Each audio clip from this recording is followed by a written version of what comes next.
It is fitting that we talk about when we feel disappointment on this Holy Saturday, the day after we highlight Christ being crucified. Now, I want to talk about two examples of disappointment, one from a personal friend and two from the life of the disciples.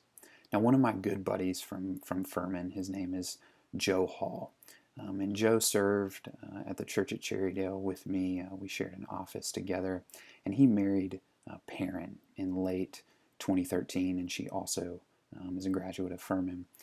Now, Perrin quickly became one of mine and Casey's absolute best friends, but she had been suffering all throughout her time at Furman from kidney cancer. It had started in 2010 in her kidneys and continued to spread.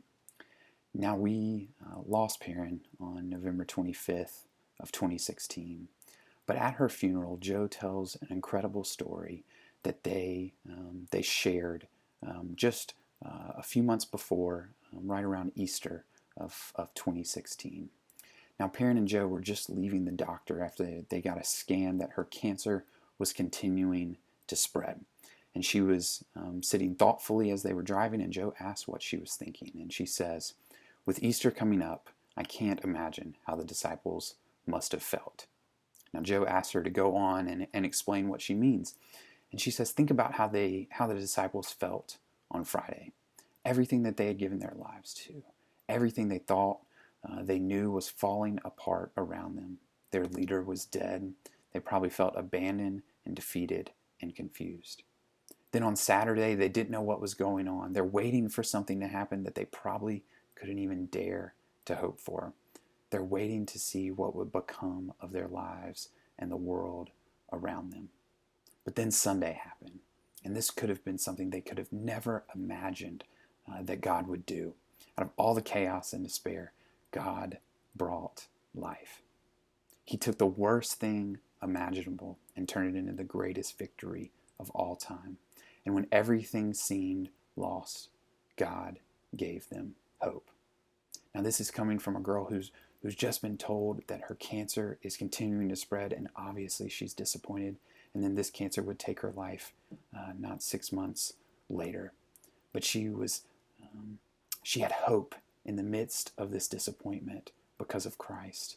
And so she talks about how the disciples also would have had hope because of Christ. Ultimately, that came on Sunday, but they would have faced disappointment on Friday and Saturday. So very similar. We in our lives can experience Friday and Saturday. We can experience those days as difficult as those days of disappointments. Our sadness, our desires for something to come that hasn't yet, that can be our Friday. Our confusion over why God is not acting and doing a certain thing, that is Saturday. But then we look forward to Sunday. I want to read from Luke 22, verses 36 through 39, when Jesus appears to his disciples. As they were talking about these things, Jesus himself stood among them and said to them, "Peace to you." But they were startled and frightened and thought they saw a spirit. And he said to them, "Why are you troubled? And why do doubts arise in your hearts? See my hands and my feet, that it is I myself. Touch me and see. For a spirit does not have flesh and bones, as you see that I have."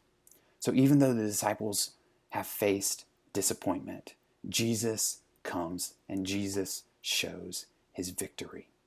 Now I want to close just with a few words from Perrin that she wrote in an article that was posted in the Washington Post, where she talks about God being good, even in the midst of cancer, even in the midst of disappointment. She says, "Whether I live and one day become cancer-free, or I die, I know without a doubt that God is good, and that is not change based on my circumstances. For now, I can rest in the assurance that the Lord is looking out for me, and therefore I can simply strive to live life joyfully for every day that I am given." When we face disappointment, may we find joy and hope, knowing that Christ is the victor. Grace and peace to you.